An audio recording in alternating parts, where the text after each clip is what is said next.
Uh, Live from not New York. no, Thank from God. three different cities. Yeah, Li- Live from Keats three Pay different time Doom frames. Service. Well, Right? I mean, it's fitting for this movie, right? Yeah. They're going all over the place, so that's Not perfect. wrong. Yeah. So, Oh my gosh. so just to get started, I'm Keith Miller with Get Your Geek On. On the call, we have Robert Haley, We're there. That Hello. way. we have Crystal Kopp, Whatever. Lauren Suggs, and Aaron Shapiro, and we're gonna do Is It Still Good? Planes, Trains, and Automobiles. Mm. So, and if you're not familiar with that movie, it looks like I have a great. I'm doing it better this time. I promise. All right, here we go. Here we go. We trust you. We trust you. If I can just find the share button. Yeah, he's Starring, at the share button. starring Steve Martin and John Candy. Yep. It was released in 1987. A year after I was born. Yep. And well, whatever. I'll just get to the share part. Oh, there it is. It's right there. You found it. Yay. Maybe. There it goes. Hey. There it is. Starring John Candy and Steve Martin. 1987. American comedy classic in my opinion. Mhm. Written, directed, and produced by the great and powerful John Hughes, who is responsible for a good portion of my childhood, I believe. He certainly wrote a lot of classics. I'm always surprised at how few he actually directed. He only directed about 7 or 8 movies, but he wrote a ton. I think he was one of those guys knew that he wasn't always the voice to tell that story, which is always good. Yeah. It's so I mean I love the cover though, like the movie poster. I liked it actually. But I want to know, like you said it came out in 87. I literally was a year old when it came out. So when did y'all first watch this film? I'm gonna ask that first. I couldn't tell you. I Okay. probably watched it 100 times on cable TV when it came out. When it was replayed. It's one of those movies, just like Ghostbusters. I didn't watch probably on VHS. I might even, like I said, I may have even watched Ghostbusters 2 first before I even watched the full Ghostbusters 1. Yeah.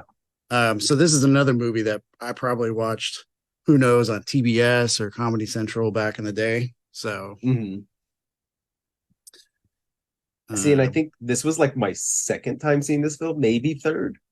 I don't think I've seen it that often. And I think the first time I saw it, my dad had to still be alive. So that was early 90s. Yeah.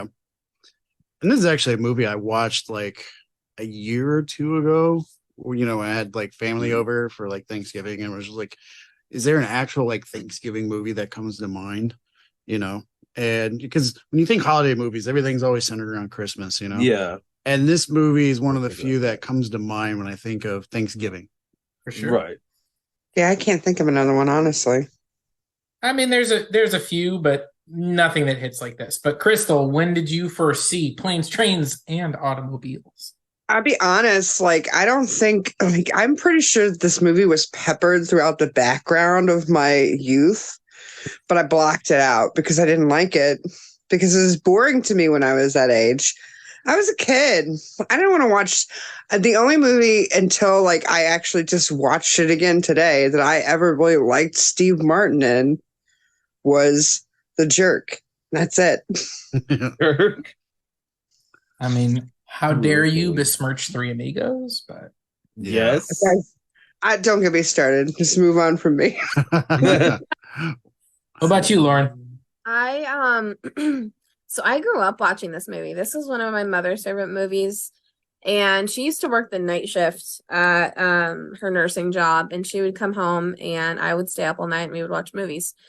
And this was a movie, I can't even count the amount of times I've seen it. I can literally just bring up a scene and I can mouth along with it. I know it word by word, scene by scene. That's why as soon as you guys mentioned this movie, I was like, oh, I have to be on this one. I grew up on this movie.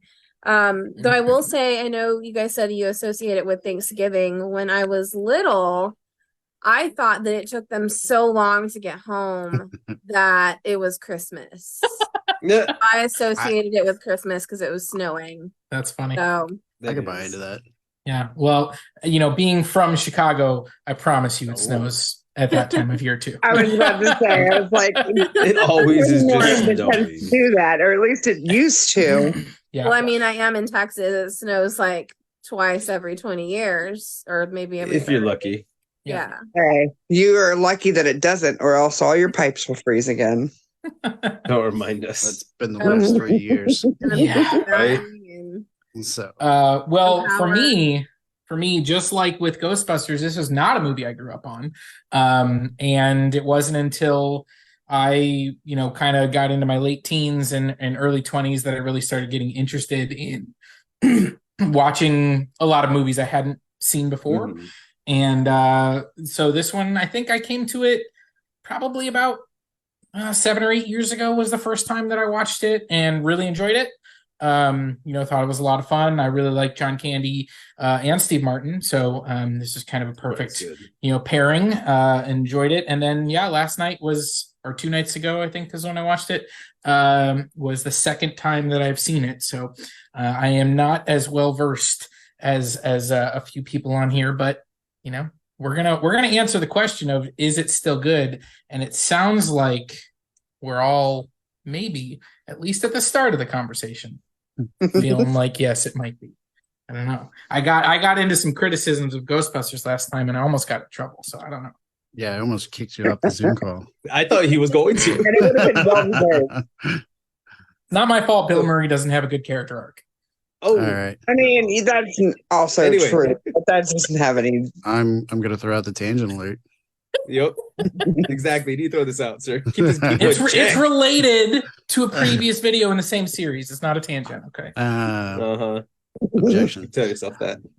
All right.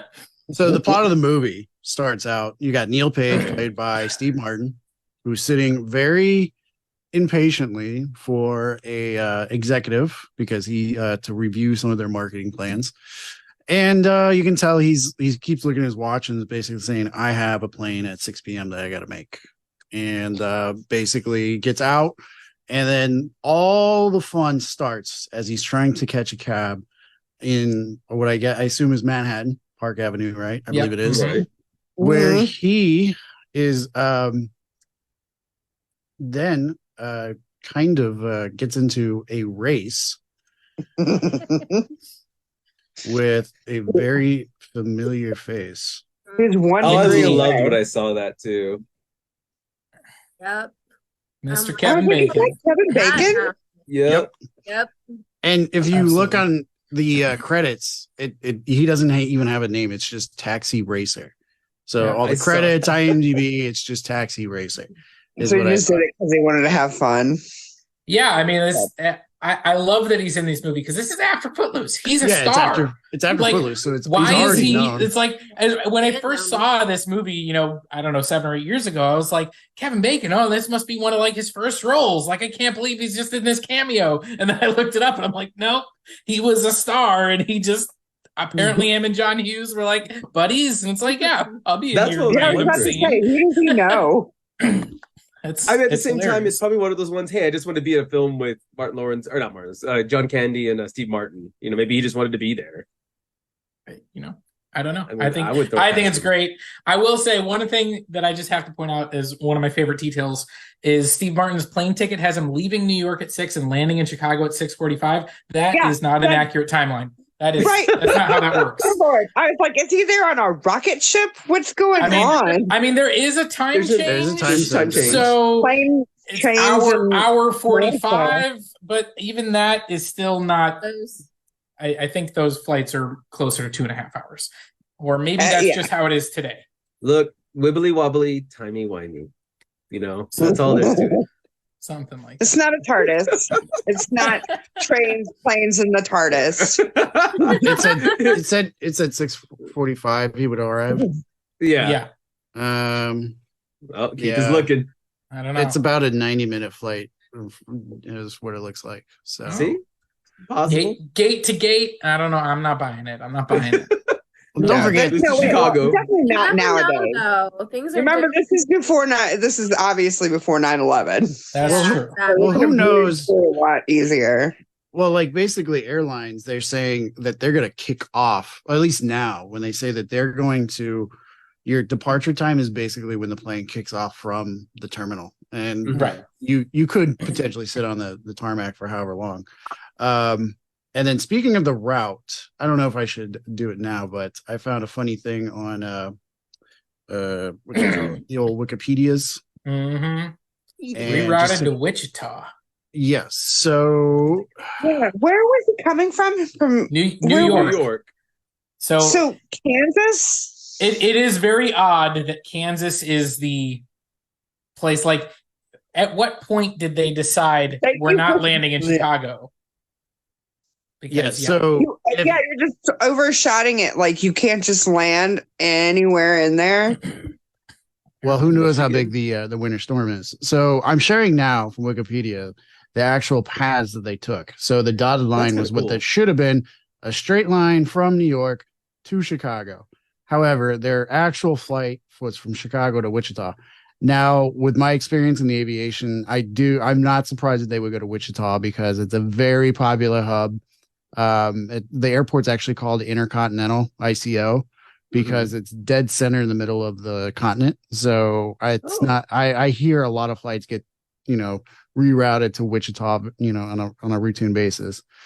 So, and then as a preview, you can see where they get from a train and then to a bus and then a rental car and then the milk truck at the end. So. Which I'm also going to say, like, the green line is also wrong because it would have at least started with the dotted line. They weren't going directly to Wichita I'll from give New you York. if you want to split hairs, I'll give you that. Split hairs. Yeah, I'm And- just trying to figure and out where they according- decided it was too much to try to go through.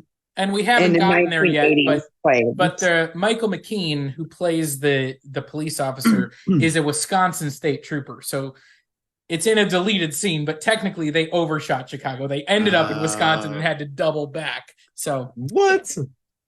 exactly. All right. Oh god. I just have to say, did He's you split make hairs. that? Because that's impressive. No. I got it from Wikipedia. Oh, I was like, what the heck? That's But if you No. would have said it, she would have believed you. Yeah, you should play it, bro. I'm It's the internet. Somebody would call him on it. Right. I'm not Steve Martin. I'm not the jerk. You wish. So yeah. So Neil arrives at the airport, rushes, only to find out he's delayed, and Well, then they finally get You didn't even mention that he had to chase down a cab, and who was he in had the to chase. cab? He had to chase Oh down a yeah, cab. that whole debacle.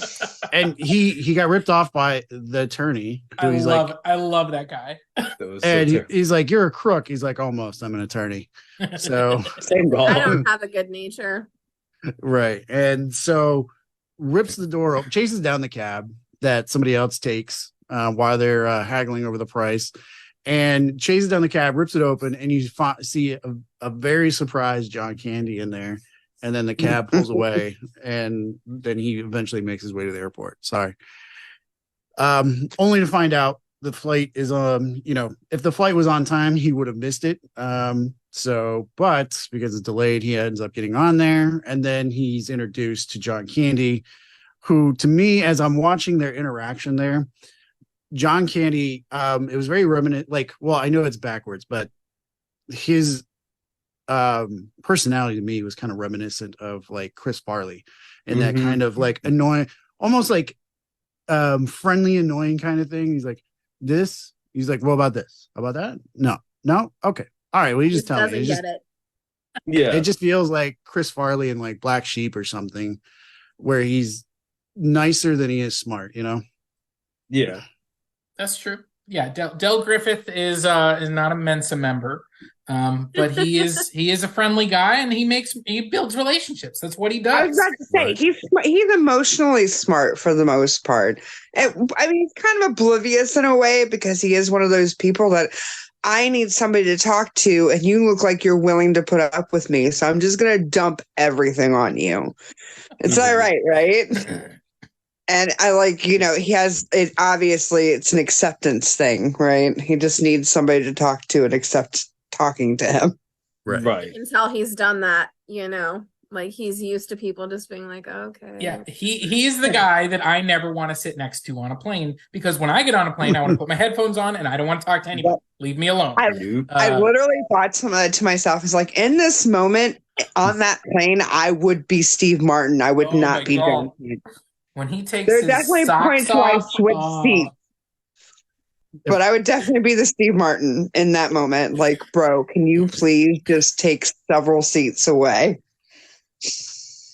And then you gotta love his his Neil's attitude towards the flight attendant when he didn't get his first class ticket. Seat. Yep. Yeah. Mm-hmm. So it was like, it's already like, he was 2 seconds. Like if it was in 9/11 era, he was 2 seconds away from getting zapped by the flight marshals, right there. And then getting no flight zone. They set him up to be really unsympathetic. This is one of those things where, because I've only seen the movie one time before, I was like, is this how he gets kicked off the plane? Like I was not remembering. Like I was just like, okay, I know that it becomes a road trip movie, and like, is he about to get kicked off the plane? It's like, no, okay, we get the whole scenario of him actually having to sit next to Dell. But I was in that moment, I was like, oh, he's about to get kicked off. Right. If they'd made the movie today, it would have turned into like a bridesmaid situation. Oh yeah. See, and the funny thing is, I was like, before long time ago, I'd never ridden first class. And then last year I got to ride first class. And I understand now why he wants to ride first class. Because I was like, what's the big deal? And then I was like, oh, this is the big deal. I like first class. Well, and but at the had point, a first class ticket. Like I get at what it. point is the flight attendant going to actually be able to do anything about that? Like the problem is like, through a lot of this movie, the biggest problem that I have is him in customer service is like he can't take the moment to realize that those people only have so much power, but the power that they do have can see you right out the door. Well, and don't forget, they're giving preference to the which I can only assume is another pilot or flight attendant that got the preference to the first class, which just adds to his frustration. Someone on standby that took that seat. I mean, but he was nice. He gave her a kiss on the cheek. He didn't, I demand. They work together. My money is that he was a pilot writing which I'd be willing to bet there was probably a deadhead seat in the cockpit he could have rode in, but he'd rather sit in first class. Yeah, they're gonna take care of it. I got a jerk. I mean, I've never sat in it, but I walked past it, and it is super nice. Well, you're gonna give preference to the people you work with over, some snobby, white-haired guy who's complaining about. He offered. It wasn't like he said please. Right. He just automatically was just so aggressive and just wanted to fight. He's like the male 1980s version of a Karen. Yes, absolutely. Not wrong. Absolutely. So, and then, so they get on their flight. Oh yeah. So what I was going to say before was, if you guys say you definitely don't want to talk to anybody, I can be kind of weird. If I've had a few drinks at the bar and I'm coming off a work trip where where it was a good time, and there's somebody who's, I'll sit there. I'll have a conversation with people. I'll be the Dale Griffith. Like I will bother people. I won't bother people. I sit in the window seat so that I do not have to get up. Literally, I sit in my seat and leave me alone. Don't talk to me. When the stewardess comes by, maybe I'll talk to her. Nobody else. Dude, I usually put my head down. I wear hoodies when I go out. It's seriously like everything about me says, don't you dare. And people do. Oh, they absolutely do. You have a book out. And what are you reading? A book. Leave me alone. Leave me alone. Not only what about me told you that I wanted to talk to you? Like, I won't be Dell and go out of my way to annoy people, but if somebody's like friendly and wants to have a conversation, I'll carry it for a while. Yeah. Especially if I had a drink or two and I'm like the social, juices are wanting to flow. And, on the flip side, if someone's being a jerk, I'll rat on them for a second. There's been times where I saw like somebody stuff like 2 or 3 bags on the overhead. And the people like this flight attendant like comes over and is like, oh, well, we're trying to find space here. I'm like, they put 2 extra bags up there. I'll be that jerk. And they'll look at me like, dude. I'm like, like, well, you're gonna have to check these. And Yeah. like, I don't care. Well, Like, if you're being a aren't jerk, we the apple polisher? See, all I gotta say is if you ever go on a plane, Dark. don't fly with an airplane mechanic who looks over at the wing when he hears the sound and says, that sounds interesting. And then you're like, shit. Don't say that. one of my Right? one of my buddies that I work with at my company, maintenance manager, mechanic. I sent him a video where an engine was starting to fall apart mid-flight, and he goes, I was on a flight and we're about to leave, and I looked over and saw that there was like a panel or two that had not been shut on the engine, and he said something to the flight attendant. He's like, that engine's gonna have a problem. She's like, what are you talking about? He's like, the panels aren't shut. And the flight attendant, like, her eyes is like wide open, and she's like, let me go talk to somebody. Like, they were getting ready to close the door, get ready to fly the. So like a couple of people heard him, and they were starting to freak out too. But luckily, he prevented a messed up YouTube video there. Oh yeah. I even told him, like, you prevented yourself from going viral and possibly dying, but at the same time. I mean, you gotta weigh that, like going viral, that's pretty cool. So but I guess against the possibility of death, maybe not so much. Maybe not, yeah. I don't know. It depends on what the video is. Right. And I was about to say, death doesn't sound as heavy anymore. In the scene, this is like one of my favorite quotes from the movie is John Candy's sleeping, Dell, and out of nowhere he just turns over and, like, I don't know if he's like half asleep or if he's or what, and he just goes, $6 in my right nut says we aren't landing in Chicago. Yes. It's so random. The right one? Yeah. I definitely, I mean, that is one of my favorite scenes kicking off, is just how cringe everything Dell is doing. Like, like taking off the shoes is already like, I'm not on board. That sock comes off and I'm like, call the police on this man. Like, that should be illegal. That is not right. Oh my god, I was so cringing. I was like, I don't want to be the jerk that complains to the flight attendant, but I am going to be the guy that is super uncomfortable with whatever that is happening. I was talking about it before. It's like, because that's one of the things that introduces is the whole odd couple trope, right? Yeah.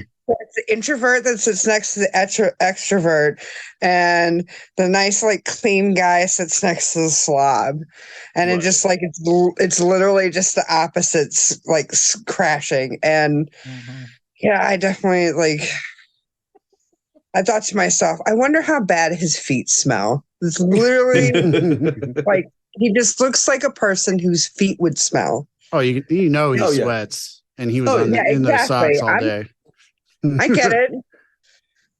Yeah, 100%. So they get off, the plane gets sidetracked, goes to Kansas. Wichita now. I love the phone call with his wife where she's like, I don't understand what you're talking about. Why? What does Wichita have to do with anything? I'm like, I don't know. I'm in Wichita. That's what I'm telling. Right. Thanks for reiterating the obvious, sweetie. Right. Love you, babe. Bye. I don't know either, but here we are.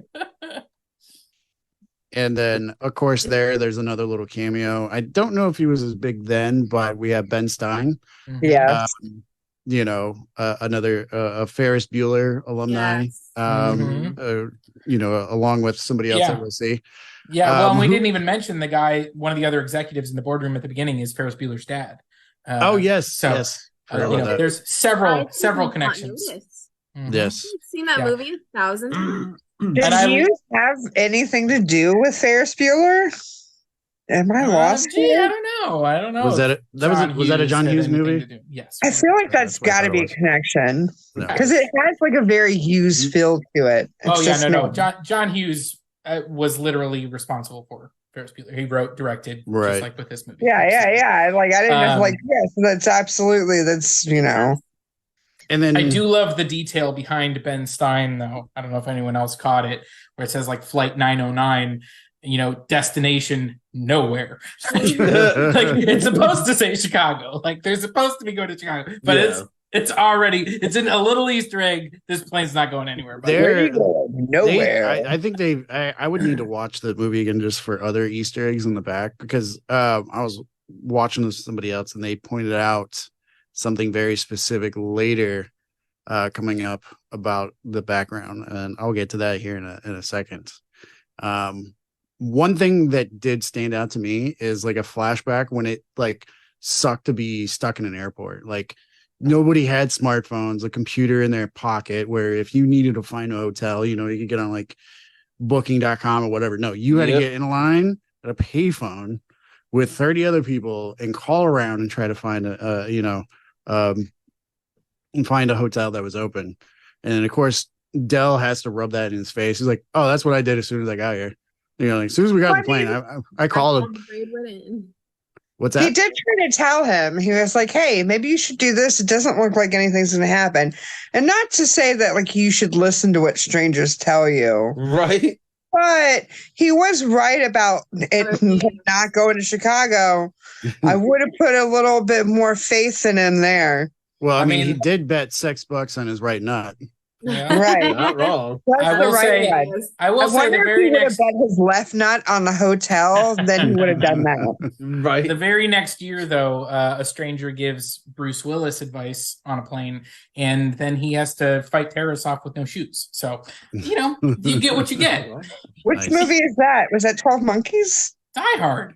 Oh, well, I see. How dare you? 12 Monkeys is better. One thing I was thinking, we need to move on because I'm gonna have a heart attack. Yeah.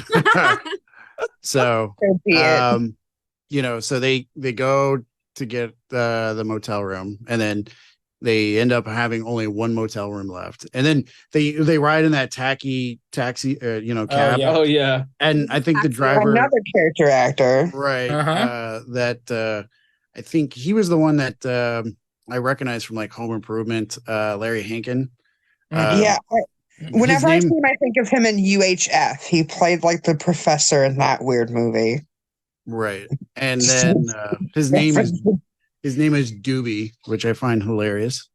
So I was talking about like all the teenage all over that car. Right. And then you get to the hotel room, and the comment I wrote down for that hotel room is it was delightfully 80s. Just 80s motel regurgitated all over that. Like one step above from the shag carpeting of the 70s to like just horrid patterns everywhere. And then they realize there's only one bed in that room, and then it goes into this like goofy homophobic / macho thing where they're like where they're both accepting the fact they're gonna have to sleep next to each other, just start talking about male stuff and things like that. Yeah, I love the moment where they're looking back and forth to each other in the bed, and it's like we all know what's going through their minds. Yeah. And and it's just like, oh no. And then like the moment where John Candy is like, do you want to take a shower? And Steve Martin's like, with you, like, no. And it's like, no. Like, I just got if you want to go first. Like I know. So like, at 19 minutes and 20 seconds ish, around there, while Steve Martin's taking a shower, and you see John Candy just spreading his filth along, the bed and everything else. If you look on the wall to the left of the picture, there's like dirt and dust against the wall. There is a phallic shaped of dirt on, like, it's shaft and balls on the wall. What? I have to watch that again. I missed that. I swear to God, somebody pointed it out to me. No, I didn't get a screenshot, but I'm letting anybody else. I'm promoting the movie, so now you got to go watch the movie. Go see that. It's real. Sold on anything else. There's something on the wall for you. Yeah, it's very subtle, but it's there. Like that was definitely intentional. Was it there? Yes. Subtle was it? $6 in my right nut. It was there. All right. So I mean, the moment when Steve Martin opens the shower curtain and Oh my sees God. the bathroom. I mean, it got physically uncomfortable. I was like, Oh, yeah. I felt yes, like I felt so disgusted watching that. He's drying his It face. made my skin crawl. What I didn't understand was, didn't he see that before he got in the shower? Yeah, No, that's exactly what I was thinking. I think Dell did it while he was in the shower. That's what I'm saying. So it was even creepier because he came in while he was showering and did all of that, whatever that was. I don't know. He was busy, putting out a picture of his wife and lighting a cigarette, and It was a long shower. I mean, the water ran out. Kicking on the bed massager and letting the beer can sit on there. Yeah, because that makes sense. Absolutely. Don't worry That's about probably it. something I would do. Magic fingers. And apparently he did have, you don't really see him in the movie, but apparently he had beer cans on there while he was rolling the massager bed. Yeah, that's part of like a deleted scene again. There's a couple things, like they order pizza apparently, and that gets alluded to later, like that, they went it, it was Steve Martin paid for it. John Candy got the money out of his wallet, which is why he accuses him later. And that actually, John Candy then stiffed the delivery driver, and that's the guy that robbed them in the middle of the night. And so it's like, that's it's just little so extra details and backstory that, we just didn't get. There's so much context there that would have made that scene make so much more sense. Yeah, the random guy showing up to rob them, like, I was like, is this guy just robbing the entire hotel? No, he targeted them. And it definitely explains why he didn't go. And it explains why he didn't go after the credit cards as well. Yes. Mm-hmm. Yep. So interesting. I love, and that's just one thing about this movie, is I love all the little things, like all the Easter eggs. And then even, I think in the very beginning, I always want to call him John Candy. I just love John Candy, first of all. Like I feel like he was so underrated. Absolutely. But I like whenever his trunk gets in the way, and it's like one of the very first things that Steve Martin's character, he trips over it. He's like, Right. What is that? Yeah. And then he finds out he was literally getting in the way the whole time before he even met him. You know what I mean? Yeah, exactly. So I don't know. Trunk does become like that plot device where it just shows the connection between them throughout the whole movie. And we did, kind of bypass the scene where their credit cards get switched, because that is when they're checking into the hotel. Yeah. yes, which of course is a very important plot detail later. Is. So we get the whole bedroom scene. We're going to bed. I also wrote down before they try to start passing out, John Candy has that whole chiropractic scene that just Yes. Oh God. I'm sure everybody was just like, oh, the whole I have time. back problems. So yeah. It's just clearing. If I don't clear my sinuses, I'll be snoring all night. I literally, in that moment, if I was Steve Martin, I would have punched him right in the mouth. I mean, you can tell he let me wants help to. their sinus problems real good. He does that thing where he makes like the song with it, and he's like at the very end. Oh God. Well, and isn't that that's some stuff that brothers do to you to annoy you? Just be like, I'm not doing anything.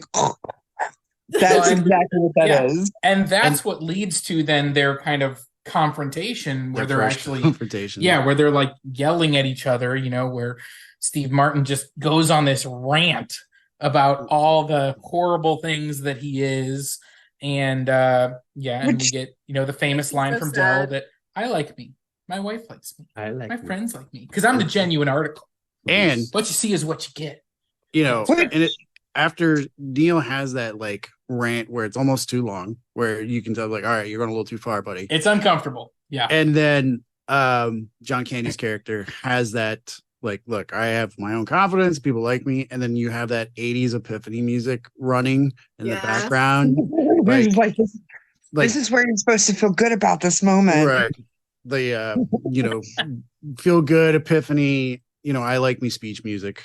Mm-hmm. So and it's the first time we see Steve Martin's character feel ashamed of his behavior. Right. But at the same time, they're both like horribly selfish. Oh, 100%. I am not excusing Dell in this moment and all the things that he has done because he has turned that place into a pigsty. Steve Martin didn't lie about anything that he said. Like some of the things were happenstance, but other things like maybe you didn't do it maliciously, but you should examine that. Oh, he reminds me of somebody I had when I was still in the National Guard, and we had like a week-long field training exercise. Luckily for that exercise, we were in a hotel room and not camping. But I had to share it with a guy who, like, as I'm watching that scene, I'm like, man, that's like with Staff Sergeant who was so and so. I'm like, just and luckily after like the second day, we went on 2 different shifts. Like I was day shift, he was night shift. So like I have very little interaction. I just had to worry about what he was gonna mess up. Like in the bathroom, whatever, during the day, and then come back to to clean up. So yeah, that's not too bad then. Yeah, still better than the camping. I mean, I was saying to you guys before, it's like it's that in the 80s was really, really good for it, but it obviously existed before and after. But it's the odd couple trope, 100%. Just like, this guy's a slob, this guy's really clean shaven and blah, blah, blah, blah. It's kind of like, it's one thing in the movie that that kind of aggravates me is they constantly like beat you over the head with their differences. If that makes sense. But it's like it gets to the point, like they push it to the point where you're like, okay, I've had enough, and then they do pull back. Yeah, I mean, I think that it strikes the balance of like they go up to the line, then they cross it, and then they're like, oh, we shouldn't have crossed that line. Like, yeah. All right, it's a little too much. Yeah, a little too much in some places, and especially like the same thing we were talking about Ghostbusters is that viewing everything through the scope of today, just that hotel room scene would have just caused all kinds of stuff, like just from the smoking to just like the homophobia and just everything in between. Like that whole thing would just not fly today, but nothing in it was malicious. No. So I feel like the movie itself wouldn't even work today just because of the way technology is, Yeah. They could have gone to a freaking AT&T store, got another phone if their phone was stolen with their wallet or whatever. I mean, there's Cash App. They could post on social media, and they'd probably gone viral from their adventures on the way home. I was like, I could just get an Uber home. Exactly. Neil Page has plenty of money for an Uber. So it's like it would have been a maybe half hour to 1 hour hassle and go home. Not wrong. So the next morning they wake up and come to find out they are spooning unbeknownst to either one of them. Yeah. And Dell reaches over. Dell reaches over and gives him that nice little nuzzle and kiss on the ear. To where that looked like that was very loving. I mean, that is the first person I think that Dell has been in bed with since his wife passed away. That's exactly what I was thinking. It makes you kind of sad if you think about it that way. Yeah, because there was something extremely there wasn't anything like sexual about it at all. It was very sweet and loving. Like, it's like, The slow realization from Neil Page as he's as he just kind of slowly wakes up. Dell, why did you kiss me on the ear? Like, why are you holding my hand? Right. Where's your other hand? Those aren't pillows. And Steve Martin's acting, like physical acting, as he gets out of the bed and he's doing like that. So realistic. So amazing. And I love it, especially being from Chicago. Just, how about those Bears? Yeah, they look good. Yeah, they're going all the way. They always say that though. It's like they're gonna go all the way. That's like always the thing you go to. Yeah, and it's the same thing, Crystal, you brought up earlier, where it's like, let's lean into how manly we are because we just had this potentially gay moment. Yeah. What I want to know is, especially with the two of them, they both in that moment. Neither one of them wanted it to be them. They obviously wanted it to be their wives. Yes. Now, what I want to know is how many takes did they do of John Candy curling up and Oh. kissing Steve Martin's ear. Yeah, Right? how many If I was- times do you think Steve Yeah. Martin broke? If I'm John Hughes, we didn't get that, guys. We need it again. Yeah. One more, just one more. Can we Safety. get One more for just safety. a little softer on that kiss? It would have been hilarious. A little bit That'd more be hilarious. intimate. And then the hotel is topped off where Steve Martin goes to wash his face a little bit. You Oh. know. Oh He God. comes to figure I out just- he just Oh. dusted his face with sock water, dirty sock water, And then dries his face with underwear. with underwear, with gigantic. Tidy whities. Oh Yeah. my god. Oh, And what when did John Candy have the time to spread out that far? Like everything about his life was all over that hotel room in a matter of an hour. I don't See, know. remember? He's living out of that never trunk. mind, don't want to do the spoilers. Exactly. Yeah, he's got his whole life with him. Yeah, that is true. But it's just like it shouldn't be spring loaded where you open it and it flings all around the room. Neil, if Is you're that gonna good? if you're gonna wash up, take my socks out of the sink. Like that's the least of his problems with his No. underwear. Oh Why my didn't you take God. your socks out of the sink? Right? Not wrong. Mm. Hell no. Hell no. So, fast forward, they're having breakfast and they both come to the realization that they're now cashless. Where Neil's accusing Dell of stealing the money, and then Dell's like, well, look, I got $260 in there, and is like, they're both like, oh, we got robbed. And then they're outside waiting for a ride, and Gus's son is going to come pick him up. Oh, God. Well, I think, Yeah. just before we get to that point, it's really interesting that this is the first place where Neil tries to separate himself, right? He makes that like, I don't think we should like, and you could see how hurt, Dell is, that's how, like one night with him was enough to drive this guy away forever. And it's a little bit painful. So I jumped the Yeah. gun and sharing my screen. No, you're good.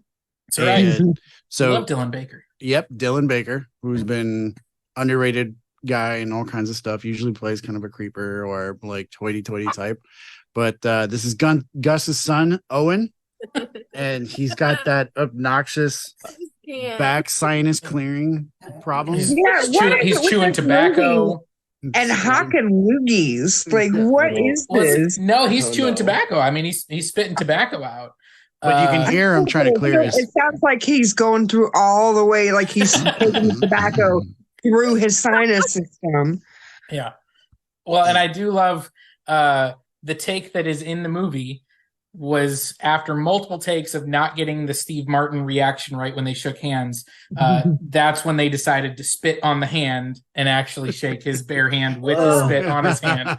And it got and John Hughes was like, "That's exactly what I wanted." And you're like, "Oh no!" Once again, Absolutely not. oh yeah. Take your own hand. Thank you.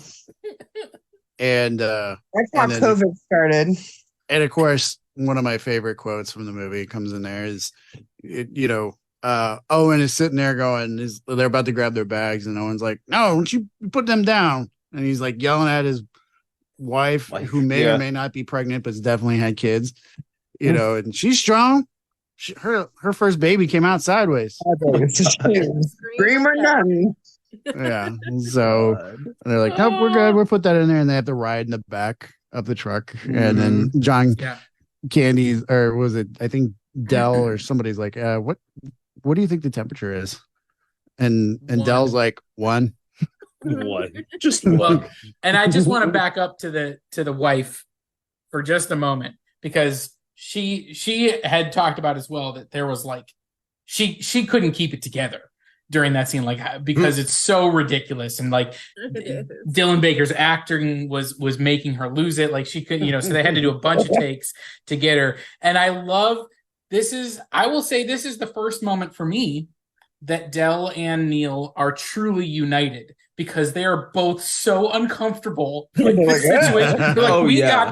we got it. Don't worry, we're putting it in the truck. Like it's just, Oh, yeah. Like, oh, no. so we got it. We'll get it up there, you It's know. fine. It's fine. And we're As not a going. We're not woman- going to Wichita. Train don't come to Wichita. Go stub it. Like, okay. Listen, you're a hog or a Uh-huh. cattle. Right. So, and then again, they are at the train, and this is where Neil has that moment where he's like, "All right, well, this is where we part ways again." Yep. Couldn't get 2 tickets together. You know. The whole- So he's like, "Have a nice life," Mhm. And I just want to know how he paid for the tickets. He used the card. He doesn't have he his swapped card. He His used card was Dell's. swapped.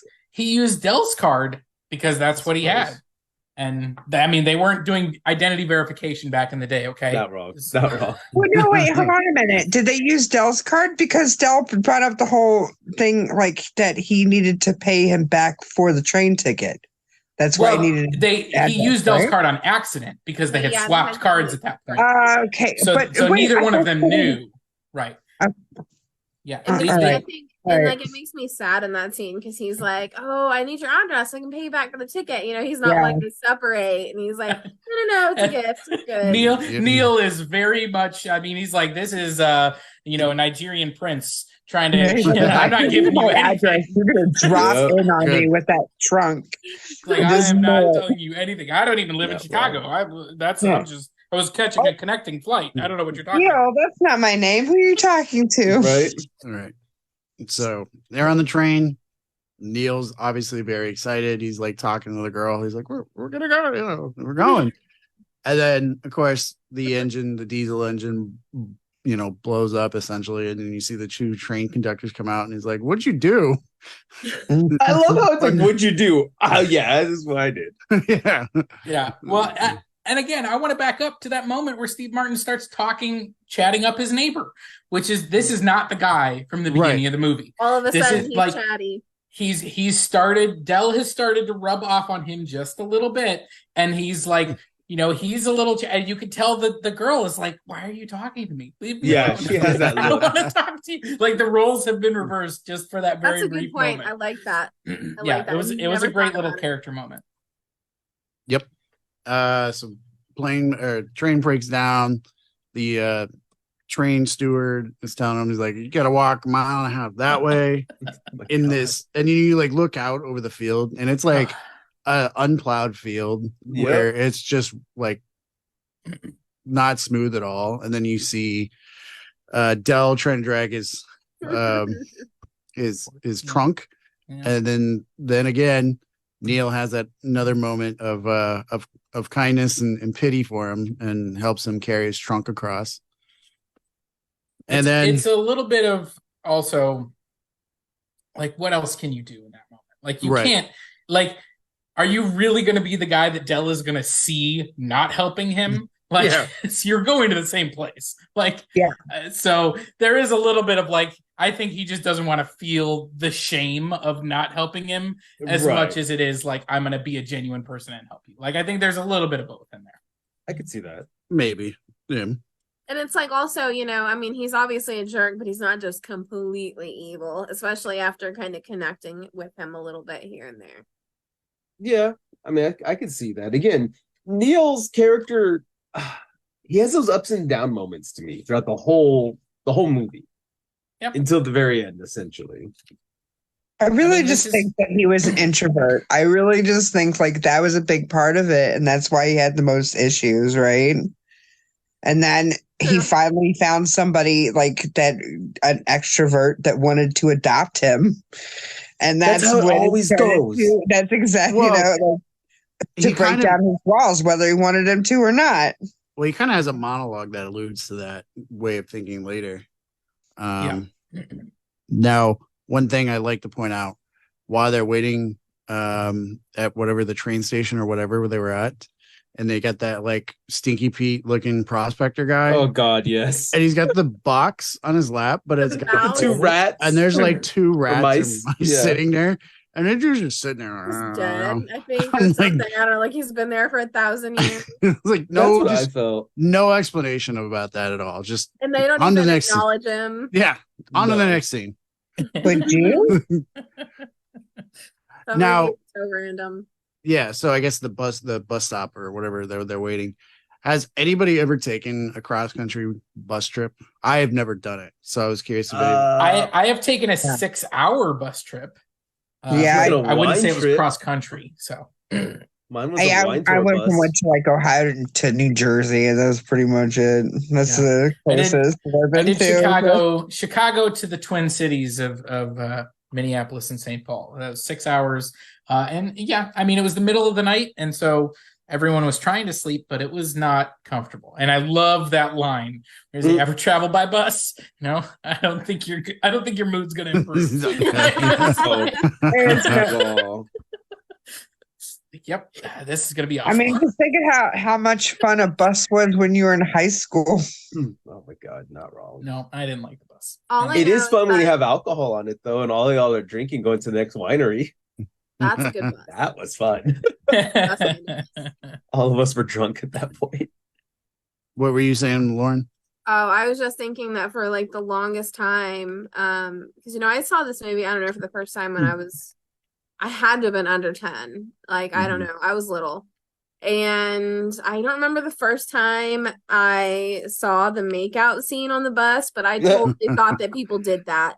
Like, people just made out and whatever in public, on the bus, wherever. I thought that was totally like, oh, okay, people, adults, grown-ups do that. That's Sure. cool. Take a That's picture; it'll funny. last longer. Exactly. I told Such that a to my fucking mom the 80s other day. line. I wasn't making out, but it was for something I unrelated. mean, you thought that's what you were supposed to do, so I'm sure you're the husband. Lauren's like, I When you still say do that they're as an safe, adult. People just pull Right. out their Every time I'm on a phones and say, bus. okay. It's like, I That's just fine. take a video and put it on TikTok. There you Not go. wrong. Then it lasts forever. Mm-hmm. Not wrong. So they the next scene, after they're done with their bus ride, which apparently stops in St. Louis. I Yeah. like how he it lets them know on the bus. He's like, oh, by the way, this is only going to St. Louis. Tickets are only good to St. Louis. Yeah, he's like, son of a bitch. So Yeah.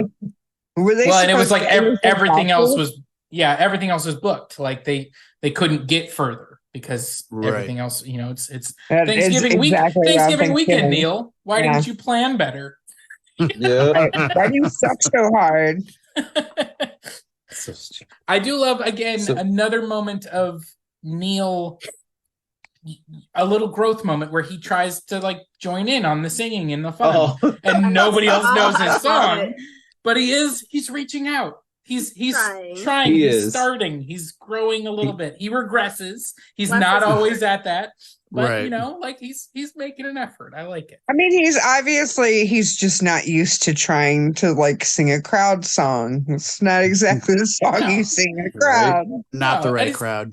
And he's also Right. he's also just He doesn't have emotional intelligence yet. It was Well, a he's an- Flintstones crowd. he's an introvert. Flintstones. He's The used to being Flintstones. at like cocktail parties and you talk to one person at a time. Like Yeah. that's what you do. He's not out on bus rides. That's not not wrong. that's not And he's Neil's like, life. nobody knows it. Okay. Like, And he you should all have know gone with the There are theory no of bottles how on his ball. he should have gone with the theory of how the Flintstones and the Jetsons are all happening at the same time. That would have gotten everybody talking. That's another discussion right there. Right? I know where that's Right. going. I was about to go into it. You should be proud of me, Keith. I was about to start a discussion about it. I avoided the tangent alert. Crystal, I was like, I I'm not could going feel- there. He Let's avoided move it. on before we start another He had tangent. that about button it. ready. Tangent. Crystal could feel the tangent alert coming. So Right. Okay. and then we come after that, we see Dell trying to make some cash by selling the curtain rod rings as earrings.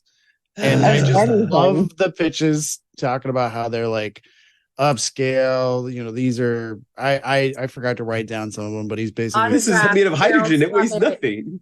It's like the queen, Yeah, filled the with queen helium. or something. Oh, helium. right. Mhm. And I mean, then he's a Is it scam Liz artist. Taylor? Del Like I feel like Paxton. Liz Taylor was thrown in there. It's like no. he tops it off with the three younger girls. He's like, "You over 18 now? Oh, you look like it. Here's the cash. Like Megan, Shut 20, up and 21.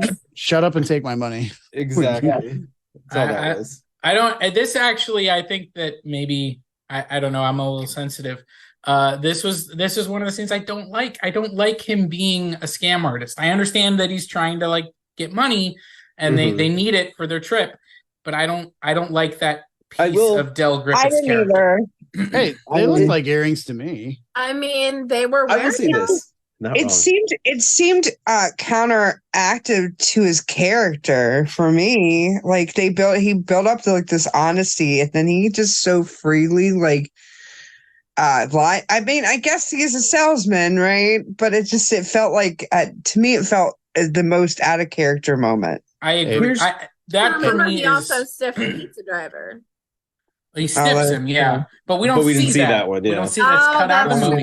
Dang. Yeah. And the one thing that I will say again is, as you were saying, Crystal, where it's like it feels out of character. Like I think you could have a very similar montage of him just appealing to people's heartstrings and like building those relationships and like getting, like and maybe like trading, like maybe he's like, hey, I don't want to give you. I don't want to get something for nothing. Let me give you what I have to give you. Yeah, it's like, oh, these are the best shower curtains in the world. Like telling people that they're shower curtains. And being a salesman is he sells them shower curtains. Like I think, it was one of those scenes where I'm like, this isn't the Del we've seen, and we never see this Del again. And so it just kind of, I don't know, it stuck out a little bit. But I mean, it could have been like just to want a glimpse of him while he's at work, right? Because he is a salesman. Like, or you gotta kind of have a silver tongue for that. Hey, all I gotta say is pimping ain't easy. Not wrong. See, I look at it this way because it comes back to you drink apple juice when you said that? There you go. He's drinking vodka. Here's the thing. I think it fits the character, and it actually is him, especially when you get a comment later in the film where he's kind of talking out loud to himself, and he's like, "Great, met the guy for however long, and I've already scared him off." Kind of comments. He's had that I guess conversation with his dead wife, right? Yeah, and I think it just shows that he sees this guy as a friend. And I will do anything for my friends. Like, I'll go desperate for my friends. Yeah. And I will do this for Neil to get him what he wants to get him home. I agree with you on his motivation 100%. I just think that he could have found a different way. Like I think there was an alternate way that wouldn't have required him to be a scam artist, which is basically what he is in that moment. It also makes you wonder, like, maybe he was a little scammy the whole time. Maybe he knew he was taking his cab. I'm sorry, the captain he knew. Well, that's what I'm saying. Like, I mean, maybe he was a little bit scammy. He's still very lovable, Dale Griffith, but he could be a little scammy. A little manipulative. I have something to add to that that's coming up in the next couple of scenes. So, and then again, moving on, this is another point where Neil is trying to break them up again, where he's like, look, we just work better, travel better if we're separate again. And, and he's like, okay, whatever. You can tell that Del's taking a person splitting up again. of the money is so, once again, uncomfortable. Just it's so cringy. Right.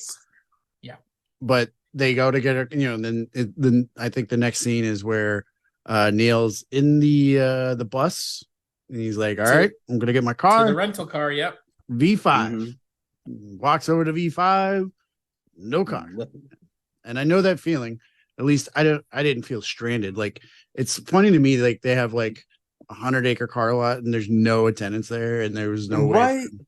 And they're at the 80s, bro. And at the same token, I think he would have been better served if he just hung out there and wait for the bus to come back instead of trudging against snow and sliding off an embankment and then walking across the runway, which I'm pretty sure is an FAA violation, like 20 different ways.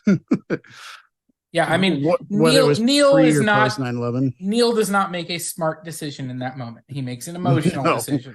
He is very upset. What is it?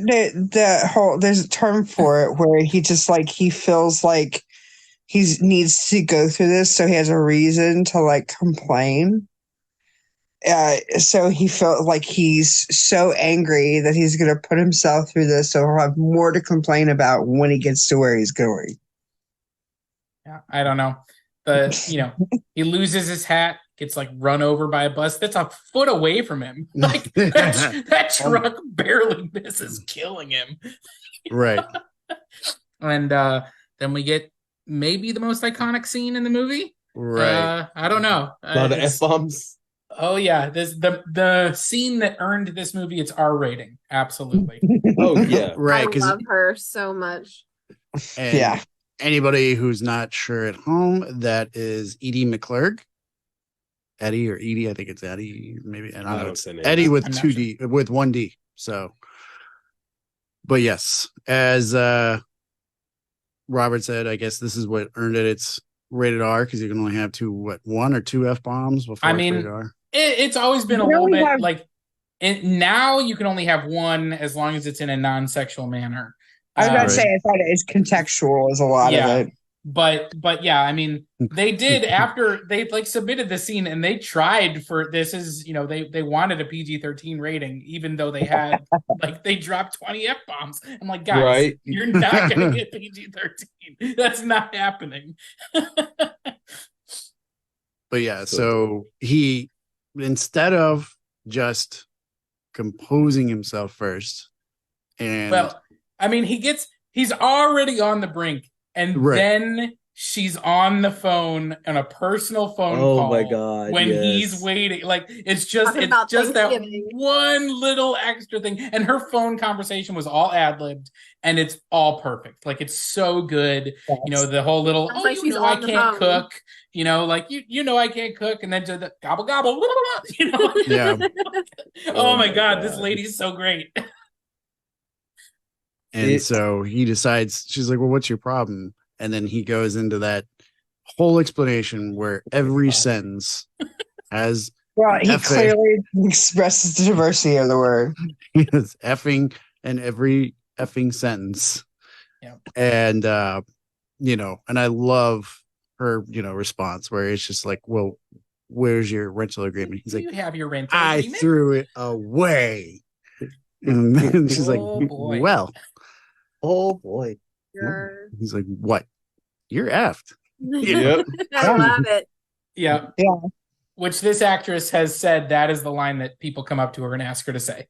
Really? She's obviously, she's known for this, Ferris Bueller. She was in a bunch of other stuff, but when people see her on the street, it's they want her to say, you're effed.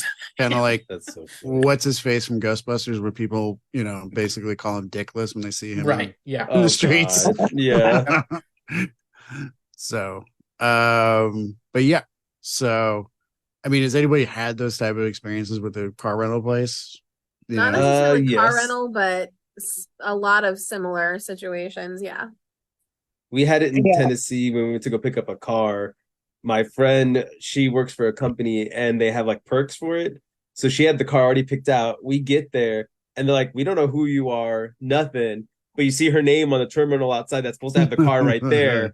She was like, I'll be back. Went to go yell at them. I stayed outside. I was like, I'm just going to see where this goes. And then they tell us where the car is. We do walk over there. There is no car. And then we had to walk back. And they're like, oh, it's still over here. We'll get that over to you. And it was just like, oh my God, you're making this worse, lady. Like, my friend's going to hurt you really bad. I think I've only rented a car twice in my life, and both of them were in Australia. And one of them, almost 6 months in, well, this is the only time I've ever traveled. So the first was in Sydney, and I had booked this car 6 months in advance. 6 months. And it's supposed to be it's supposed to be an economy car, right? They gave me a Holden. And anybody who knows what a Holden is, considered a Cadillac, but then attach a freaking bus to it. It is huge. It is a boat. And I'm driving this on the left side of the road. Have no idea. It is just a mess. And then, so that was the experience that I got. On the way back to the airport, could not find where the freaking gas tank was. Oh. And so couldn't put gas into it. Oh, and I scraped it up because I couldn't put it in a garage because it was too big. So, and guess who didn't have the insurance? Ooh. You were Steve Martin later in the movie going, "Good luck returning that." Right, Right? exactly. Because yeah, except for I wasn't a meanie to anybody. Because everything happened because I was a dumbass. Well, except for that first part when they didn't give me the car that I ordered. Right? Then you're like, wait. Yeah. Like it's your fault somehow. Trust me. I asked for a little one. Do I look like I could handle the other one? So, following the year effed, he storms out. Where you And headed, pal? He decides he's gonna take a taxi from St. Louis to Chicago. Jesus. How I far love is that guy. She's like, you just go in the airport and get there faster. It's like you can tell, like Neil is just—he's like, At "Are it. you really kidding? Did you just say that to me?" Like clearly, I know. Well, and there's that line that I love. He's like, "Look, if I wanted to joke, I'd follow you into the John and watch you pee," Oh yeah. Yep. which prompts a swift response from the taxi guy that lays him out. And then we see Dell come speeding through the airport and almost run him over. And I this is where my one of my questions is like, if he had a car, why is he back at the airport? Like, Because he took the car from Neil Page. well, and that's the other thing. So it was like, was he the one that took yeah. was he the one that took the car from the lot? That's why there's nothing in V5. So is he just like a stalker? It's not the car that the guy in the bus tells him, because he describes the car that's supposed to be in V5, and it's not the same car Dell is driving. So It's not? Okay. it is Okay. not.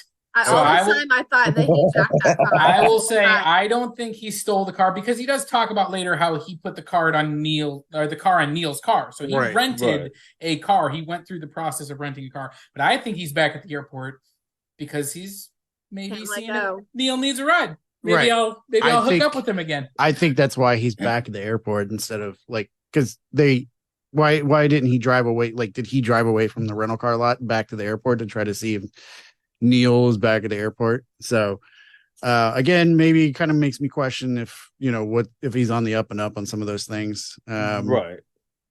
So yeah.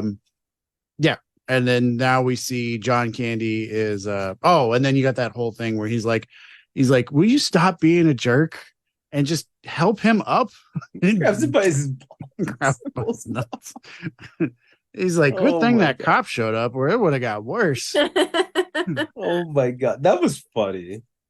Yeah. Then, and then Steve Martin's talking, pleasure. and then Steve Martin's doing that whole trope of like, I got kicked in the nuts, now I'm talking a couple octaves higher for a minute. Is that a real thing? Like, out of curiosity, I was thinking that earlier. I was rewatching because we don't have the equipment that it requires for that to happen. Does it go deeper or higher? That's if I can even talk. It's it's gonna knock the wind out of you. It knocks the wind out of you for sure. I don't know that I've ever experienced I'm talking in a higher octave. I don't think I've ever been hit there that hard to make me like go out of breath. Well, you're gonna need to for science. Mm-hmm. No, I mean I have one kid. I guess I'm good, right? I'm good. I got one already. Yeah. The reason I know what it feels like is because I have kids. So there you go. Yeah, exactly. Like I've watched my best friend's kids squarely punch him right in the groin, like literally. And I'm like, they do. I'm so glad I don't have kids, because I literally would have taken like the palm of my hand and just went right in the forehead.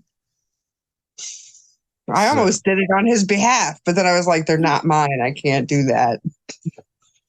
And then of course John Candy's giving him more crap. He's like, I just went with the flow. I got a car, no problem. I don't know what why do you just go with the flow? And he's like, nah. Just total opposites the whole time. Yeah. And they what? And I guarantee you, Dell probably showed up to the rental car place. Well, we don't have a car, and he probably like sweet talked his way into like 100%. He's like, you like curtain rod? That lady would have loved him. You like curtain rod? You like curtain rod holders? So I would have laughed if she would have had curtain rod earrings before he Right? shot her. Oh, that would have been so good. That would have been a great little Easter egg. The waitresses in the scene where they're doing the breakup over the money are wearing shower curtain earrings. Oh my god, I Shut missed that. That was great. How am And I that- not noticing these things? and then Because you've seen it too many times. and Yeah, maybe so. then Neil's sleeping in the car, and Oh, the God. person I was watching the movie with was just like nervous as hell while John Candy is driving and jamming out to Ray Charles, mess around, like playing all this other stuff. So just basically by the end of that, like they're and then he's getting his jacket stuck. Oof. We're just Well, sitting. He throws the cigarette out the window Well, yeah, and but it as doesn't he's- make it. right. Well, and then as he's got his jacket stuck there, we're like just screaming. They're like, just wake him up and have him help you. Right? Well, I Like, was watching it going, just pull over. we're pulled over. Put the brakes. Like you can hit the brakes. It's okay. You don't have to keep driving. I'm pretty sure fire's not something that is going to go away just because you're not going to pay attention to it. It's not Well, seeking attention. well, It's We haven't burning seen the fire things. yet. Well, he wasn't even aware of the fire. I'm talking about yeah. like his jacket was When he's getting cut on stuck, yeah. On But the just, knob. just seat. stop. Like you don't have to keep driving. When his jacket gets stuck, I just get like so anxious. I Yes. can't. Like, oh, I can't. Mm-mm.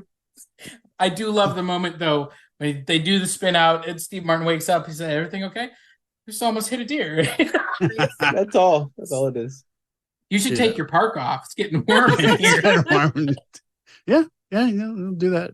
And It's so great. where he then pulls back out in the wrong direction. Mm-hmm. Oh, That- that scene. And that couple's trying to yell at him. You're like, going the wrong way. Right. I don't know where we're I going. didn't- He's doing that. Like they're Oh. drunk. I'm like, oh my god, you fantastic ass. They're so stupid How would right he know there. where we're going? Like Yeah. another Right? Yeah. You're like, yeah, you're right. How would they know? like another moment where I am sure Chris Farley could reenact that whole scene perfectly. Oh, yeah. For sure. Like I could A see lot him of the doing stuff in the car did remind me of obviously it was before them, but Right. very Tommy Boy, Yeah. very very Spade and Farley. The fire is the deer. Deer, You know, I mean, yes. like it's Yeah. just absolutely 100%. Like you can tell that there was an homage in Tommy Boy Mm. to this movie. 100%. And then as the car careens, narrowly misses a head-on collision between the two trucks. I love this. That part where I feel like this is a John Hughes element because it's very like Home Alone. Like I see the parallels between Home Alone, Yeah, for like sure. from the electricity, but you see like Mhm. for an instant where it's like the skeletons of both of them, and then the eyes. and then it's John Candy as the devil. Devil That just was laughing. so. What the It's heck? so brilliant. That had a very Yeah. like Willy Wonka boat scene kind of element Yes, to it. yeah. Right? For Like, sure. just totally non sequitur. We're just gonna twist it just a little bit to mess with you. Right. And again, like I love getting out of the vehicle. And it's you can buff that right out. That's fine. That's fine. Worse and worse the whole time. And he's just I trying to do- make small talk with. He's like, "I'll go get my stuff." Well, yeah, we could look back on this and laugh, and it's like not yet, buddy. No, he's Nope. gonna go And get then my he's still like struggling with that trunk. and he's trying to like milk sympathy. He's like, "Oh, my back, Before he even gets there. my back." It's like, "Fine, I'll go help you." And then they have that hilarious scene where they sit down on the in the back, and you see the flame pop, like reflecting on their back, and they're like, Yep. They just stare. and then yeah, Neil just bursts into laughter. Like this is the moment where the dam is broken. What can you And- do? And Yeah. he's so far gone that all he can do is laugh. It's like, what And- else can happen, right? And then what he- else can happen is he finds out that this is all on him. He's like, "Good luck returning that back. They're gonna love you when you bring that in." And he's like laughing, confessing that he charged him on his card. Right. And He's like, like, no, it's not honey. it's on your card, I can't give it back because I already put it back in your wallet, which just went up in flames. And then and then he's like, "Are you mad at me?" Where Neil then punches him right in the stomach. Yep. And I had a question. I'm like, was that too much of a dick move? I mean, would anybody else resort to violence at that point? Oh, I don't know if I could or couldn't at that point. But for me. But just punching John Candy just seems wrong to me. I mean, John Candy is. I mean, maybe not John Candy, but that character. Okay. And again, and at that point where he's like, "Are you mad at me?" That would be the straw. That would be. Yeah, definitely. Oh, yeah. Actually, yes, I am very mad at you, and I'm going to show you exactly how much. So everybody votes for violence here. Unless it's John Candy. And again, violence. Very homage in Tommy Boy. It's I'm just a little like they get into a fist fight too. After, like that's so. One of my favorite parts. It doesn't hurt here or here so much. Right here. I love the waitress. God, what happened to your face? I knew it. I knew it. Oh yeah. But absolutely like the gut punch. I mean, it is a true gut punch. Like you at that moment. They are farther apart than maybe they've ever been, even though they're right next to each other. Like this is the moment where you feel like that everything could break. If we weren't watching a movie, right? If we didn't know that this was going to have a happy ending, this is the moment where these characters either kill each other or never see each other again. Right. Right. So fast forward, they pull up with the car still smoldering. It's like you guys, yeah, like there's no way they drove in that car with it still. Like they would have waited for hours because they would have burned their bodies off. Like you can't get into a car like that. That's not how that works. I don't know. It was snowing. It's snow. Yeah, right. Throw snow at it. That's a point. Cinematic magic. Okay, Florida and Texas, man. That's not how snow works. That is not how snow works. That's how ice works. You think it's like magic over here. You park that thing right by the lake. In the winter, it'll be taken care of. It's lake effect snow. Yeah, lake effect ice. Let me tell you.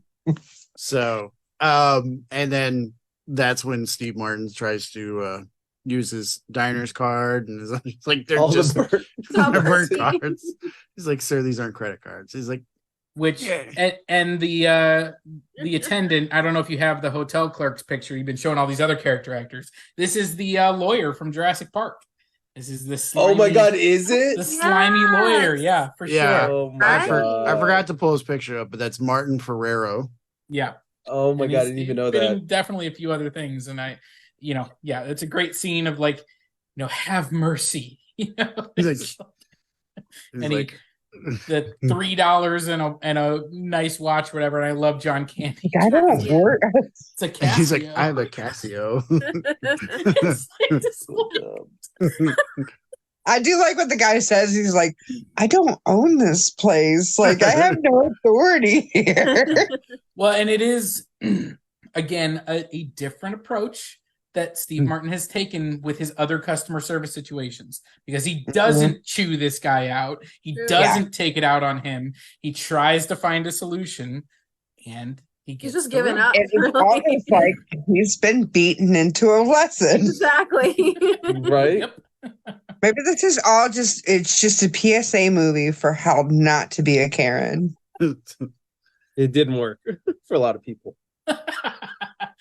That's true. And so then this is where they have their, like, Neil has that soft spot, but before he has that soft spot, that's where Dell has that, monologue where he's basically like, man, I keep screwing up. I can't stop screwing up.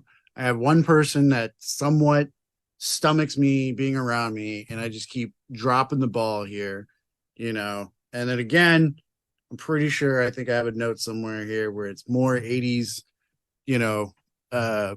epiphany music, but kind of in a sad way. So, yeah, Dell reflecting on his shortcomings in the car. So, and then Neil has that soft spot moment where he's like, "You're gonna freeze to death out there," and then next scene, their bed's covered in like mini bar Food, Yep. yeah. food and other stuff. They're just getting hammered off of vodka bottles and stuff like that. And They're taking their trips around the world. I'm going to Jamaica, man. Oh, Which yeah. and John Candy starred in Cool Runnings, where he went to Jamaica. Oh, yeah. And That's it's true. also another kind of like sign that he's rubbed off on him a little bit more, because remember what a big deal it was when he got the bed all messed up and all of a Right, sudden they're both doing it, you know. Yeah. And one note that I have here, what I found funny is like Steve Martin tries to make a phone call and there's like a lock on the rotary phone, as if I don't know if that's to lock him from using the phone in period, or if it's like blocks It's like put a coin in. Right. It's like Yeah. it's a Oh, little coin mini operated. payphone. Yeah. did it have a coin slot? But I just like Yeah. it had like a lock on there. So I Yeah, didn't no, know. it had a coin slot. It was okay. it was that type of hotel. It's like you don't get to make an outbound phone call unless you pay us. It's up a front. big deal to have outbound calls, man. Yep. Yeah, that was back in the day. And then I think this is like another favorite quote of mine, is they're like, "You're unique," and he's like, "Unique, is that Latin for asshole?" Yeah. And we get the moment as well of Steve Martin, at the very least you'll have a woman to grow old with, that you love, that kind of thing. And and it's the moment that ends up playing later in his montage, Right. where you can see Dell's reaction. Vicious And- foreshadowing. Yeah. Yeah. And so definitely, I mean, this is, a very heartfelt scene. Like they're, we just saw them, basically at their worst, coming to blows over all of this. And now they're coming together. They're, making small talk. They're talking about the end of their journey. They're excited for, we're going to get there and everything's going to be okay. And we're both going to be with our wives and, all this stuff. And like, yeah, this is the moment where you're like, all right, we're back on track. Smooth sailing from here, right? Maybe. Yeah, until the next morning. Never. Back And their car's stuck in the snowdrift in front of their motel room. And he's like, "Hey, I got to rock it backwards." And In he there. guns it into the motel room. And I love the Go! sound. I love the sound that Steve Martin makes. He's like, you see his face. He's like, "Oh." Yeah. It's just like, and it's the moment where literally I was thinking, didn't get their names, paid with cash, paid with cash and watches. Go. Like Get out of literally, here. like in a split second decision, you can see it in his face. He's like, "Okay, we have time to run. Let's go." and that dude's probably like, "Oh, I didn't get their credit cards. I am so fired." Right? He just quit. He is. Just quit. He's 100% fired. Yeah. Taking these watches though. Yeah. Well, just the one watch. Yeah. And then they're driving, going 78 miles per hour, and then they get stopped by McKean. Michael McKean, Absolutely. Yes. who's was a legend on Saturday Night Live, and more recently, people know him from Better Call Saul as Chuck's brother. He was also in Good Omens. Good Omens. Good Omens. Clue, Coneheads. classic Clue. Yeah. Great Yes. in that movie. Yeah, no, Michael McKean's great.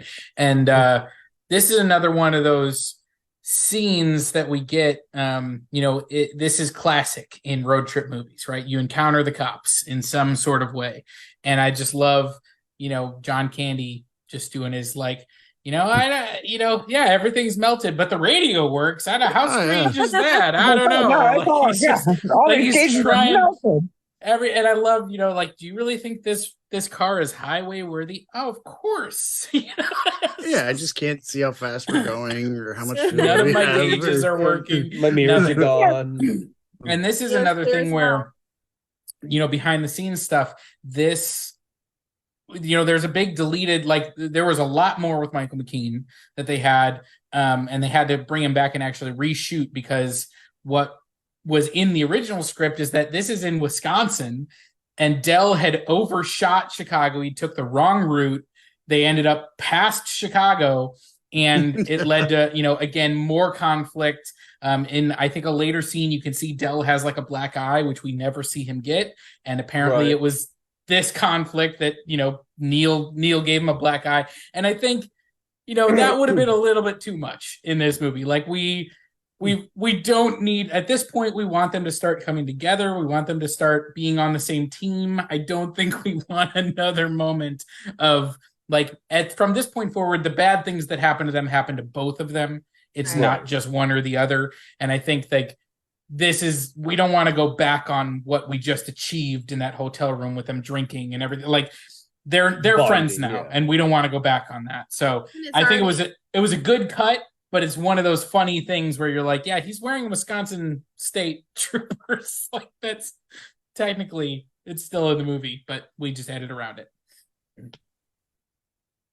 Yep. And so after their car is now impounded, which is a rental car that has now been torn apart, which just adds to the outlandish financial impact it's going to make to Neil, because it was his credit card where this car has been roasted. It is now impounded in. Car was stolen. Car was stolen. Car was stolen. Well, it's kind of hard to say it was stolen when it's sitting in impound. Can you find it? Right there. Has the VIN number been melted off of that thing? Maybe. Oh, yeah. Along with all the gauges. It's just so, and I feel like it almost felt kind of rushed, but I don't know. But the fact that like he magically comes up with a meat truck that pulls up, he's like, "Hey, we got a perfect ride here, whatever." And then he's like, "Cool, whatever, as long as it's got heat." He's like, "Oh, we got to ride at the back." We ride in the back with the milk. So this is one more behind the scenes thing that's like my favorite thing about this movie. So the truck driver in this scene is not an actor really. Is like he did extra work, that kind of thing. He was supposed to be on set for one day. They hired him, and then they were waiting for snow, and they were waiting for snow, and they were waiting for snow, and so he was on set every day for like a month and a half, and he made enough off of that one scene to buy himself a house. And I'm like, what? Like, that's awesome, because he was only supposed to have 1 day's work. And he had like a month and a half worth of work. But because he had to keep coming. Yeah. And it was like he had to keep coming. And so he got paid for every day he was on set. And then he was able to buy himself a house. And I'm like, that is so cool. That's awesome. That's like, amazing. I love it. Yeah. So that's like one of my favorite little details. I want that too. But only work for a day. Well, with the new, strike agreement, you probably could now. I don't know about that. Unless they use the AI to generate. Yeah, they're going to take my digital copy and, Well, you can't do that unless you have your permission. Tangent. Yeah. So, anyways, and then one note I have here, as they're riding in the back of the meat truck, it's got that upbeat 80s music, with a traveling montage, going from the country to transitioning to suburb to then now you're driving into Chicago. So you got to have the montage to speed up, the travel. Yeah. And then now, you have that moment where they're at the subway metro station in Chicago, and the L. We don't call it the subway. The L, whatever. I'm not from Chicago. The elevated train. It's the L. Oh, well, I mean, it makes sense because it's not subway. It's not subterranean. Only at very specific points where it's going into like a specific station, but it's almost all up above ground. Yes. I mean, I still wouldn't want to drive it. I'm sure it's just as filthy. So there's that, because it's, I mean, I've been on it 100 times, so it is filthy. Just fine. Absolutely. Absolutely. It's not a place where you're ever like, I feel good about being on this. But it's public transportation, so what do you expect? Right. So they have this warm, heartfelt moment where they, where you get the feeling this is where they're going to end. Mm-hmm. They have that nice hug, where it's like the almost the ultimate pinnacle of Neil being, coming around, and right. Which transitions to him getting on the train and then having that contemplative 80s keyboard music where he's having the mental montage moment and the epiphany that he needs to go back and find Del. and Yeah. goes back to the station. He's like, where's your wife? Thought you were going home. Yeah. Thought you were going home, Mhm. you know, and then And that was Well, a touching moment right there. and right. a really interesting thing about this again is this is not the original ending. In the original ending, they both got on the train and went to Neil's house, and that's where it ended. And so they actually hadn't even shot for the movie. They had not shot those scenes of Steve Martin in the train. That was literally Steve Martin didn't know he was on camera when he was sitting, and like somebody was just taking video of him. And then John Hughes, when he rewrote the ending, used that footage. He's like, this is perfect. It was just Steve Martin just sitting in a chair. And I'm like, I don't know how that is true, but it's incredible. It happens, dude. And it is the perfect ending, like where you see Steve Martin, you know, he's like picturing getting home and his wife and his kids and turkey dinner and everything is, and then he starts thinking about what he's been through and he's laughing about, you know, again, like we'll look back on this and laugh. He is laughing about, you know, the various things that happened, and then he starts to get to the realization, you know, the epiphany, as you keep saying, the epiphany music kicks in, and it's the oh no, like, yep, Dell is Sorry. Okay, so I jumped the gun with the share again, but can you imagine Steve Martin's reaction when he goes to like watch the screening or, you know, the premiere, and he's like, wait, that's how it ended? He's like, I was being filmed, and he's like, it's like, wait a minute, I don't remember that scene.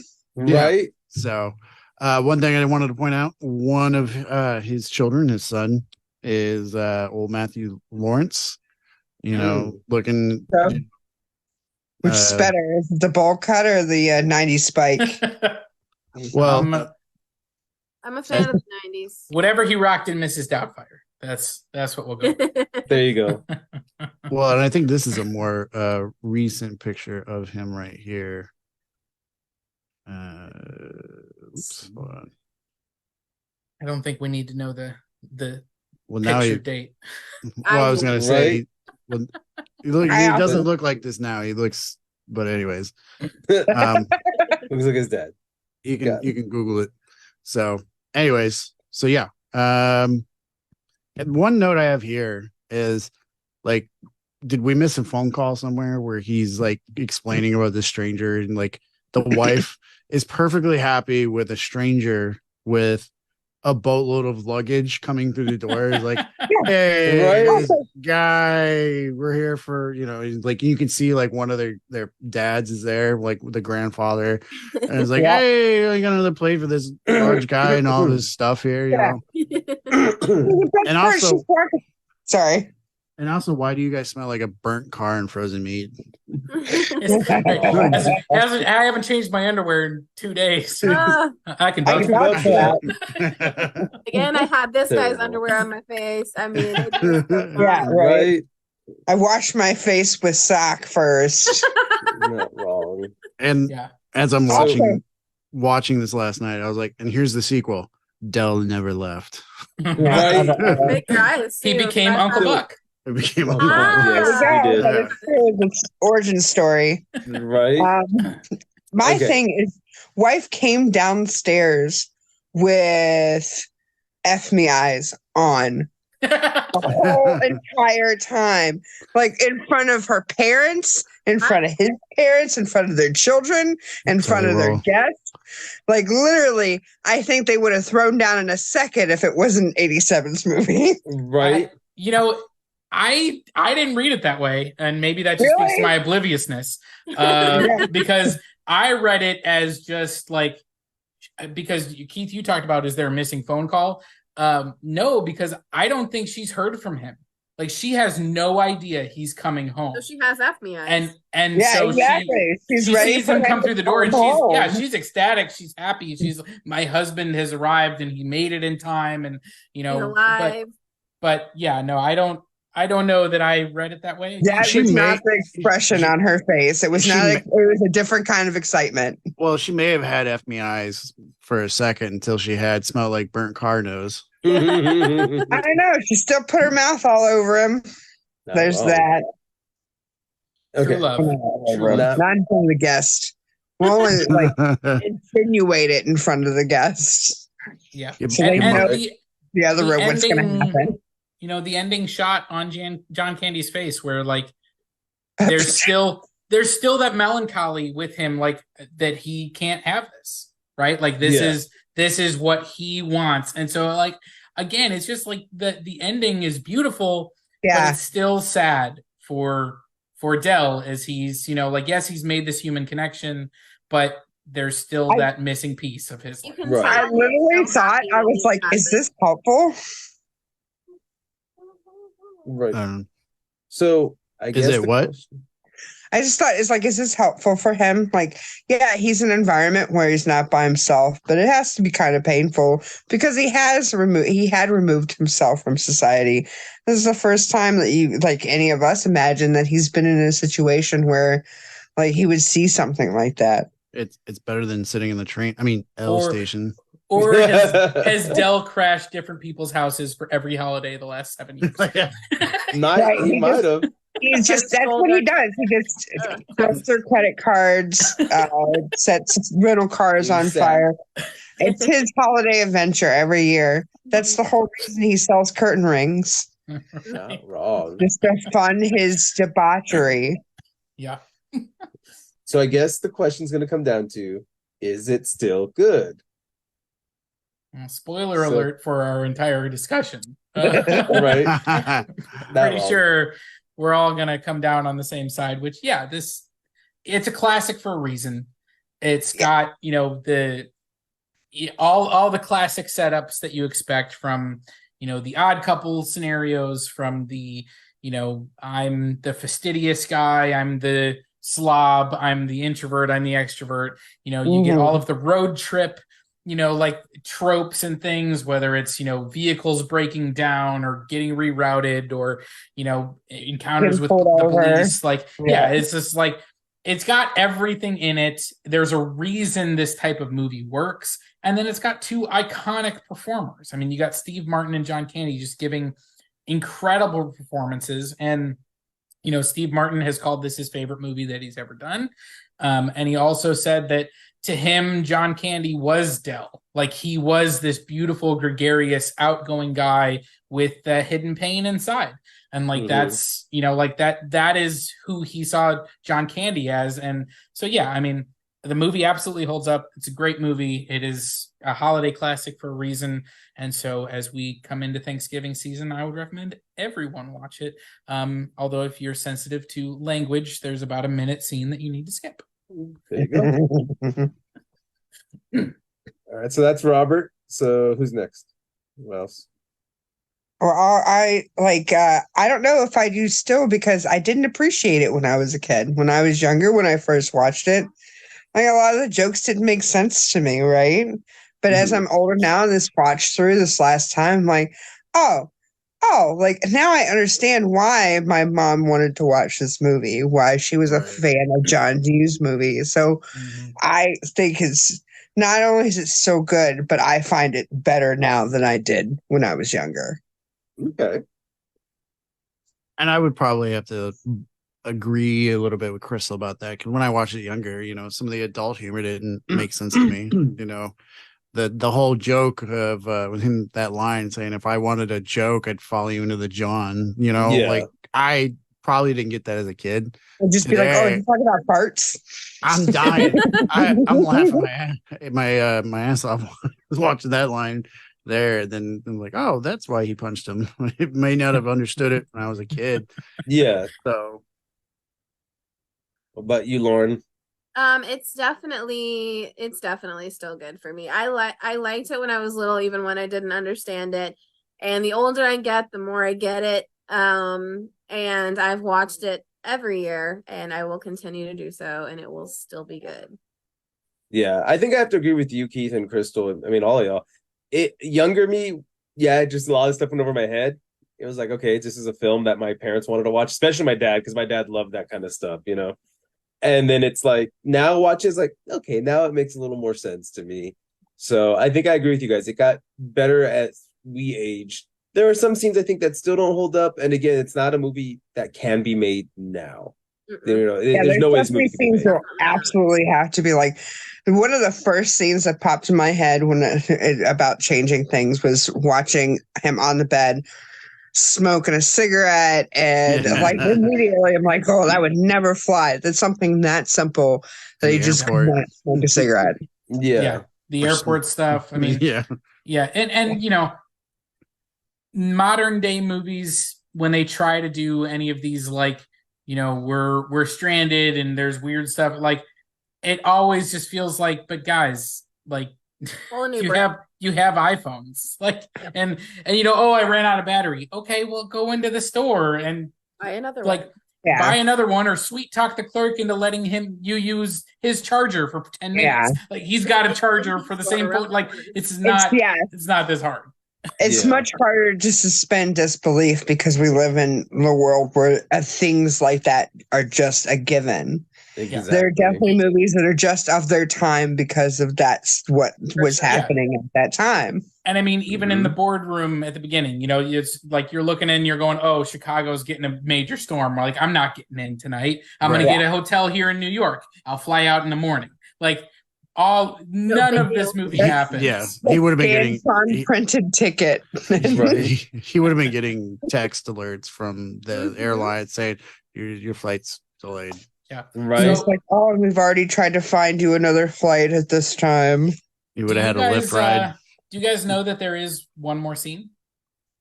There is a post credit scene in this. There's a post credit scene. What is it? Just like in Ferris Bueller, we cut back to the executive from the very beginning with his turkey dinner next to him, still undecided about what he's going with. Oh my God. He's still looking, and his turkey dinner is sitting there on the table. And it makes no sense. Amazon didn't have that because I checked like the credits to see if there was anything in there. I don't know. I'm gonna have to look at that again.